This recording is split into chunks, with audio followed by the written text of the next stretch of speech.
Hello friends, तो स्वागत है आपका मेरा मिनी ब्लॉग में। तो यहाँ मैं रख रही हूँ देवी माँ, क्योंकि पितरों की मावस के शाम को ही हमारे यहाँ देवी माँ रखी जाती है।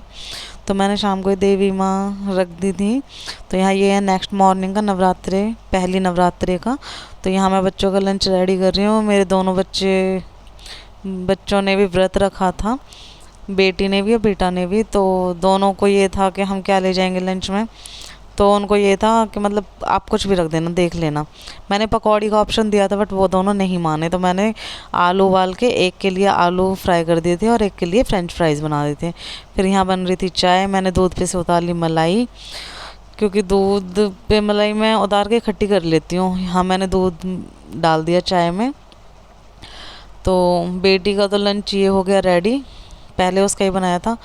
लंच रेडी करने के बाद मैंने यहाँ पूजा की तैयारी शुरू कर दी, क्योंकि ये था कि सभी ब्यास वगैरह एक टाइम बता रहे थे कि इतने से इतने टाइम तक आपको कलश स्थापना करनी है। तो मैंने उस टाइम के बीच में ही कलश स्थापना कर दी थी। फिर मैंने डाला कुत्तों को दूध डालने के बाद मैं आ गई ऊपर रूम में रेडी होने के लिए। तो यहाँ मैंने ये साड़ी पहनी थी, ये चूड़ियाँ पहनी थी और लाइट सा मेकअप किया था। तो ये है मेरी देवी मैया का श्रृंगार। मैं हर नवरात्रों में देवी मैया के आगे श्रृंगार और साड़ी ज़रूर अर्पित करती हूँ। यहाँ मैं सामग्री रेडी कर रही हूँ।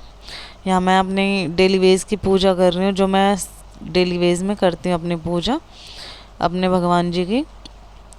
तो पूजा करने के बाद, जोत बत्ती करने के बाद, मैंने पूरा मंदिर एकदम से रेडी कर दिया था। बस मम्मी और दीदी के नहाने का वो था। फिर यहाँ मम्मी भी नहा धो के आ गई। मम्मी यहाँ बैठ गई, तैयारी मैंने पूरी कर दी थी। तो जो सामान नहीं था वो मम्मी ने मांगा, मैंने वो दे दिया। फिर हम बैठ गए यहाँ पूजा करने के लिए, मैं, दीदी, मम्मी। फिर उसके बाद यहाँ मैं चाय बनाने लगी, क्योंकि भाई अदरक के बिना तो चाय में कोई स्वाद नहीं होता। तो यहाँ अदरक डालने के बाद, चीनी, चाय पत्ती डालने के बाद बिल्कुल कम फ्लेम पे गैस करके मैं अपनी पूजा करने के लिए चली गई थी, क्योंकि मेरी आधी पूजा रह रही थी, क्योंकि तुलसा जी की पूजा रह रही थी। यहाँ मैंने चाय पत्ती, चीनी सब कुछ डाल दिया इसमें। फिर कम फ्लेम पे करके मैं ऊपर गई तुलसा जी की पूजा करने के लिए, जो मैं रोज़ करती हूँ तुलसा जी की, और अपनी पूजा जो भी होती है वो करती हूँ।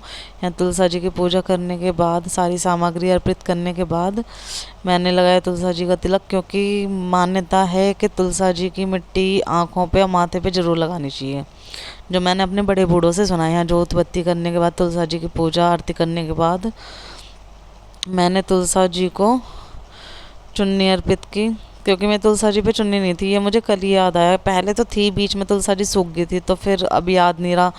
तो अब आज मुझे याद आया, मैंने कहा चलो पहली नवरात्रि को ये काम करती हूँ। फिर परिक्रमा देने के बाद, क्योंकि हमारी तुलसा जी बिल्कुल दीवार से लग के है, तो मैं एक जगह पे खड़े होके तो परिक्रमा कर लेती हूँ। फिर मैं यहाँ चली गई किचन में। पूजा करने के बाद यहाँ मेरी चाय होगी रेडी। फिर उसके बाद मेरे पतिदेव भी आ गए थे, उनका फास्ट नहीं था। बस हमारे घर में उनका ही फास्ट नहीं था, बाकी सबका फास्ट था। तो उनके लिए मैंने ब्रेड सेक दिए। फिर मैंने हटा दिया तवा, और खाली तवा हमारे यहाँ कभी नहीं उतारते, चाहे ब्रेड करो, रोटी बनाओ, कुछ भी करो। उसके बाद मैंने यहाँ उनके लिए 2 पापड़ भी तल दिए थे। यहाँ फिर मैं, मम्मी, दीदी बैठ गए चाय पीने के लिए। मखाने, पापड़ और चाय हमने जो पूजा पाठ करने के बाद लिया।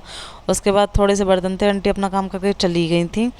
तो जो थोड़े से बर्तन हुए वो धोने के, साफ़ सफाई करने के बाद, मैंने किचन को चमका दिया। कभी कभी किचन भी मुझे मिस करती है कि यार तुम कहाँ हो, क्योंकि आंटी करती हैं बेचारी, अच्छे से साफ़ करती हैं, पर होता है ना कि अपनी चीज़ें अपने हाथ से ज़्यादा अच्छी तरह होती हैं। तो यहाँ मैंने पूरी किचन चमका दी। किचन भी कह रही हो गया आज इसमें कौन सा अवतार आ गया। तो किचन साफ़ करने के बाद, जैसे ही मैंने सोचा कि चलो किचन साफ़ हो गई अच्छे से, मैं पानी वानी लेके अपना रेस्ट करने के लिए चली। पर हम औरतों की किस्मत में रेस्ट कहाँ है, बिल्कुल नहीं है।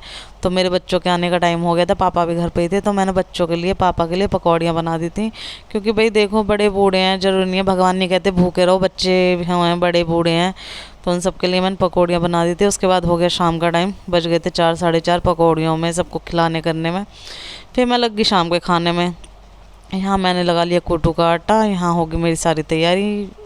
तो ये है आज का भोग, सब्जी, चटनी, खीरे का रायता और कचौड़ी। तो आपको मेरा मिनी ब्लॉग कैसा लगा कमेंट करके ज़रूर बताएं। तो आप सभी को मेरी और मेरी पूरी फैमिली की तरफ से happy Navratri. Thank you, bye bye. आपका दिन शुभ